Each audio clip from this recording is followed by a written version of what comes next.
महाराष्ट्रातील जिल्हा परिषदा आणि पंचायत समितीचे निकाल हाती येत आहेत। आता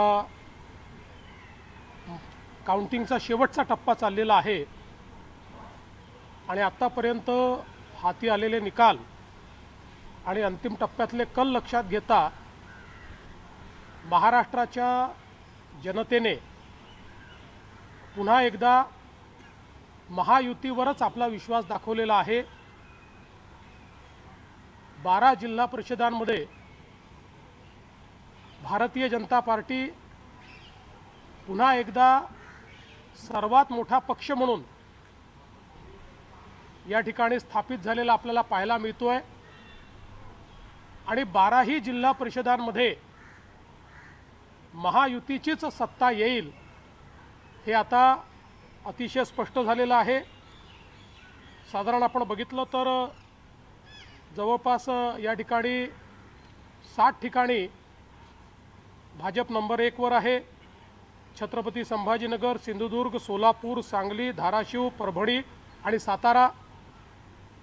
शिवसेना 2 ठिकाणी नंबर 1 वर आहे, रत्नागिरी आणि रायगड।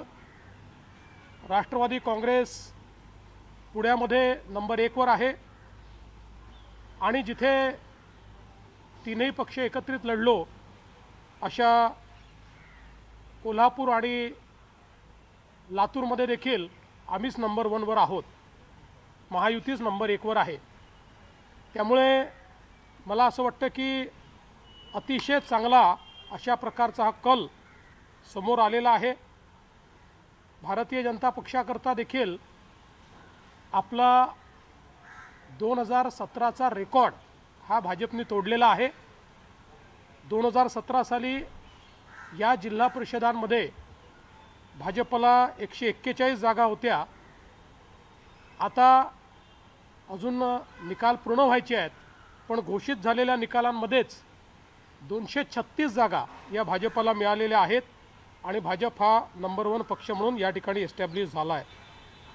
आपण जर पंचायत समितीचा विचार केला तर पंचायत समितीच्या आत्तापर्यंत घोषित जागा ज्या झालेल्या आहेत त्याच्यामध्ये 2017 साली भाजपला एकूण सगळ्या जागा मिळून 284 जागा होत्या, पण आतापर्यंतचा जो कल आहे त्यात 410 जागा भाजपला मिळालेल्या आहेत।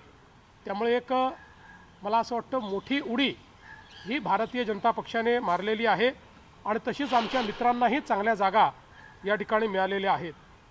साधारणपणे आपण 125 पंचायत समितीचा जर कल बघितला तर या 125 पैकी साधारणपणे 50 या पंचायत समिती भारतीय जनता पक्षाकडे असतील, 26 शिवसेनेकडे असतील, 23 राष्ट्रवादी काँग्रेसकडे असतील।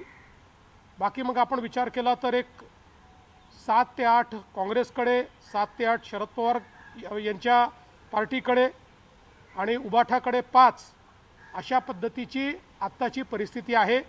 त्यामुळे इथे देखील आपण जर विचार केला तर महायुतीला 125 पैकी 100च्या वर पंचायत समिती जिंकता आलेल्या आहेत। ही देखील मला असं वाटतं एक अत्यंत महत्त्वाची गोष्ट आहे।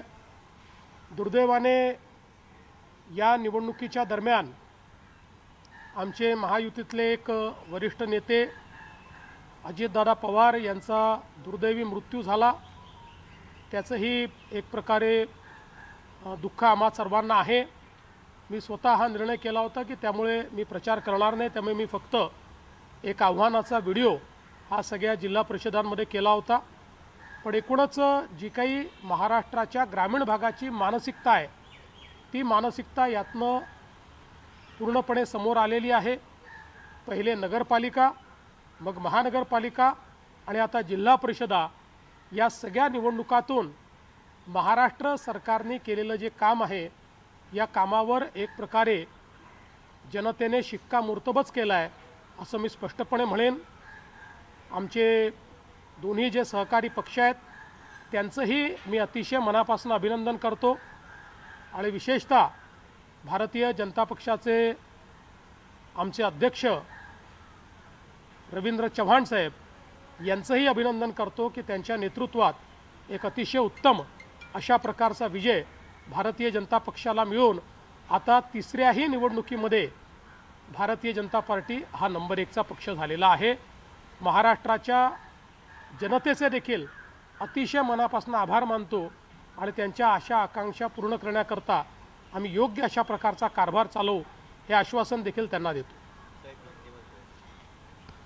आज महाराष्ट्र में जिला पंचायत के चुनाव हुए।